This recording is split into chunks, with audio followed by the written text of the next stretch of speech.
అబ్బో ఇక్కడ కేజీ చీరలు కొంటే అర కేజీ చీరలు ఫ్రీ అంట. మంగళ్య షాపింగ్ మాల్, కేజీల్లో సేల్, టన్నుల్లో ఆనందం. ఆయన ఇంకో మాట మాట్లాడతాడు.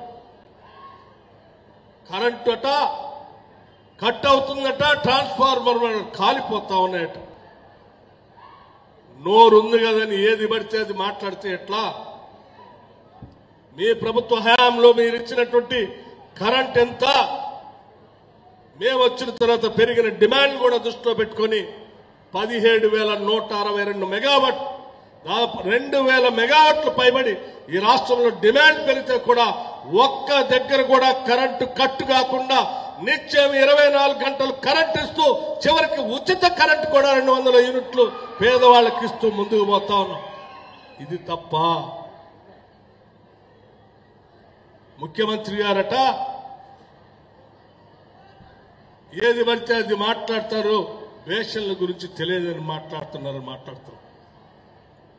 ఏం ముఖ్యమంత్రి గారు చాలా స్పష్టంగా అడిగారు, ఏ బేషన్ల గురించి ఆయనకు తెలియకపోతే కృష్ణా బేషన్లో ఉన్నటువంటి నీళ్లని, లేకపోతే గోదావరి బేషన్లో ఉన్న నీళ్లని ఈ రాష్ట్రం కోసం, ఈ రాష్ట్ర అవసరాల కోసం వాడుకోవాలని చెప్పి లెక్కలతో సహా మొన్ననే కదా ప్రజాభవన్లో పెట్టి ప్రజెంటేషన్ ఇచ్చి నీ ద్వారా జరిగిన నష్టాన్ని, బేషలు లేవు, భేషజాలు లేవు, తెలంగాణ రాష్ట్రం ఏమైపోయినా పర్వాలేదు, గోదావరి నీళ్లు కానీ కృష్ణా నీళ్లు కానీ మీ ఇష్టం వచ్చినట్టు వాడుకోండి అని చెప్పి ఆంధ్రాలో పోయి చెప్పొచ్చిన పెద్ద మనిషి కేసీఆర్ గారి మాటలు సైతం వీడియో ద్వారా చూపించి మీ వాస్తవాల్ని బయట పెట్టారని ఆందోళనతో ఇవాళ ముఖ్యమంత్రి గారికి బేషన్ల గురించి తెలియదని చెప్తున్నాం. ఎస్, మళ్లీ ఛాలెంజ్ చేస్తా ఉన్నాం.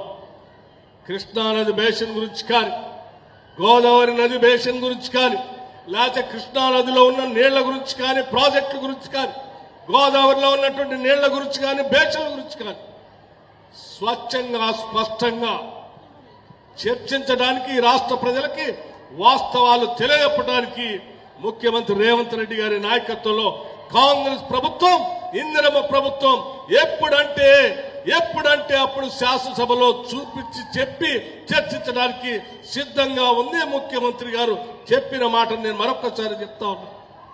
రండి కేసీఆర్ గారు, రాష్ట్రం తెచ్చుకున్నదే నీళ్ల కోసం, రాష్ట్రం తెచ్చుకున్నదే నీళ్ల కోసం.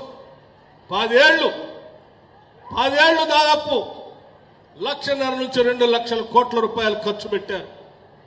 పట్టుమని 10 ఎకరాలకు కూడా నీళ్ళేలే. మీరు పట్టుమని 10 ఎకరాలకు కూడా నీళ్ళేలేదు. తెచ్చిన డబ్బులన్నీ ఏమైపోయినాయో మీరు చూశారు. వాస్తవాలన్నీ ఈరోజు బయటకు వస్తూ ఉన్నాయి. ఆ వాస్తవాలను కప్పిపుచ్చుకోవడం కోసం అడ్డగోలు మాట్లాడేటువంటి మాటలు బంద్ చేయాలని చెప్పి నేను కేటీఆర్ గారికి చెప్తా ఉన్నాను. మీరు ఇలాగే తప్పుడు మాట్లాడుతూ పోతూ ఉంటే మొన్న పార్లమెంట్ ఎన్నికల్లో 0 వచ్చారు, చూశారు కదా.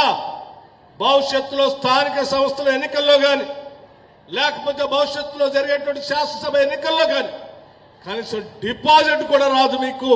ఈ ప్రభుత్వం చేస్తున్నటువంటి సంక్షేమ కార్యక్రమాలు వాళ్ళ ప్రతి పౌరుడికి, ప్రతి కుటుంబానికి చేరేటువంటి కార్యక్రమాలు చేస్తా ఉన్నామని మీ ద్వారా రాష్ట్ర ప్రజలందరికీ తెలియజెప్తూ, అనవసరంగా మీకు మీరు ఎక్కువగా ఊహించుకొని ముఖ్యమంత్రి పైన అవాకులు చవాకులు పేలవద్దని చెప్పి కూడా ఈ సందర్భంగా చెప్తూ, మిత్రుడు మరి స్థానిక శాసనసభ్యులు మురళీ నాయక్ గారు, అట్లాగే వేం నరేందర్ రెడ్డి గారు ఇద్దరు కూడా ఈ ప్రాంత అభివృద్ధి కోసం, ఈ గ్రామాల అభివృద్ధి కోసం కొన్ని ప్రత్యేకమైనటువంటి కార్యక్రమాలు అడిగారు.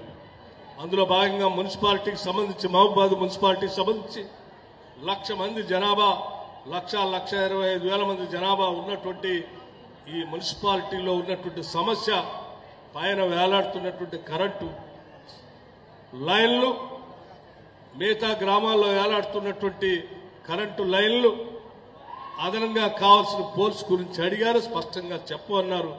తప్పనిసరిగా మీ అందరికీ నేను మాటిస్తా ఉన్నాను. దీని మీద ఎగ్జామిన్ చేసి ఆ పోల్స్ షిఫ్టింగ్ కోసం కావాల్సిన విధంగా కొద్ది రోజుల్లోనే చర్యలు తీసుకుంటామని చెప్తూ, మరొక విషయం కూడా ఈ మధ్యనే అందరికీ తెలిసిందే, ఈ శాసనసభ నియోజకవర్గంలో ప్రభుత్వ ఆసుపత్రికి సంబంధించి 300 బెడెడ్ హాస్పిటల్ కూడా ఈ మధ్యనే శాంక్షన్ చేయటం జరిగింది. పెద్దలు వైద్య ఆరోగ్య శాఖ మార్చులు దామోదర్ రాజనరసింహ గారి ఆధ్వర్యంలో కొద్ది రోజుల్లోనే ఆ కార్యక్రమం కూడా పెద్ద ఎత్తున ముఖ్యమంత్రి గారు, హెల్త్ మినిస్టర్ గారు ఇక్కడికి వచ్చి దానికి కూడా ఫౌండేషన్ ఇచ్చేటువంటి కార్యక్రమం చేస్తారని మీ అందరికీ నేను సవినయంగా మనవి చేస్తూ, మరి కోమటిరెడ్డి వెంకటరెడ్డి గారు అడగగానే ఆర్ఎన్బి రోడ్లు పెద్ద ఎత్తున ఇచ్చారు. ఇవ్వటమే కాకుండా భవిష్యత్తులో ఇచ్చే రోడ్లకు కూడా ఇంకా పెద్ద ఎత్తున చేపడతామని చెప్తున్నారు. రాష్ట్ర వ్యాప్తంగా 10 సంవత్సరాలు ఎక్కడ రోడ్లు చేయలేదు.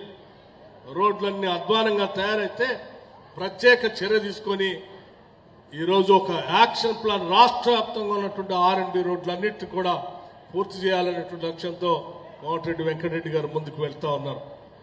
అట్లాగే రెవెన్యూ శాఖ మంత్రి గారు, మీ అందరూ తెలిసిందే, ధరణి ఎంత పెద్ద ఎత్తున నష్టపోయామో ఆ ధరణిని బంగాళాఖాతంలో వేస్తామని చెప్పినట్టుగానే వారు బంగాళాఖాతంలో వేయటమే కాదు, భూభారత చట్టాన్ని తీసుకొని వచ్చి పెద్ద ఎత్తున ఇవాళ రైతాంగ సోదరులందరికీ మేలు చేసేటువంటి కార్యక్రమంతో పాటు ఇందిరమ్మ ఇళ్లు పేదవాళ్లు 5 లక్షల రూపాయలు ఒక్కొక్క ఇంటికి 5 లక్షల రూపాయలు. ఈ శాసనసభ నియోజకవర్గంలో 3,500 ఇళ్లు శాంక్షన్ చేసి ఈరోజు ఇందిరమ్మ ఇళ్లు ముందుకు పోతా ఉన్నా.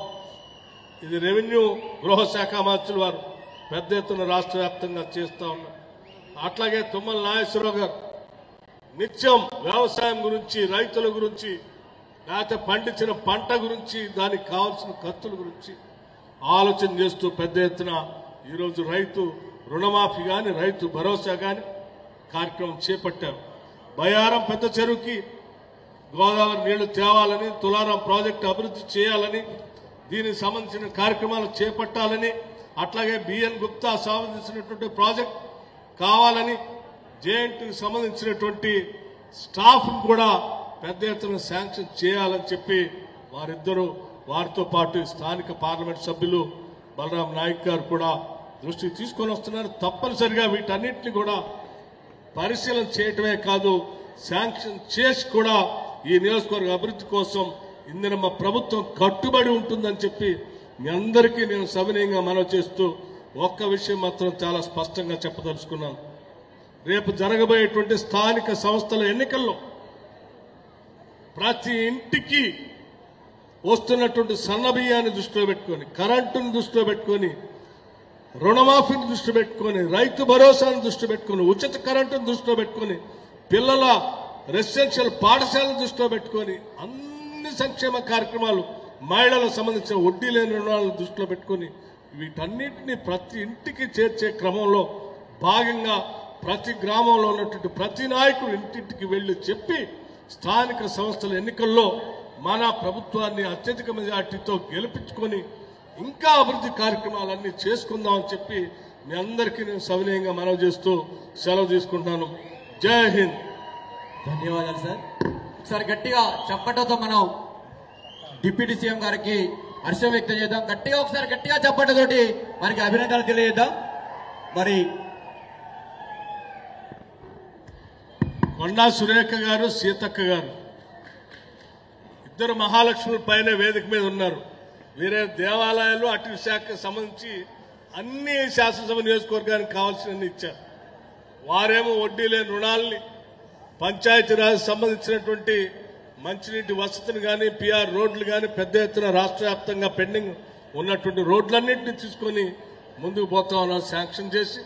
వారికి కూడా ప్రత్యేకంగా ధన్యవాదాలు తెలియజేస్తున్నాను. ముఖ్య అతిథి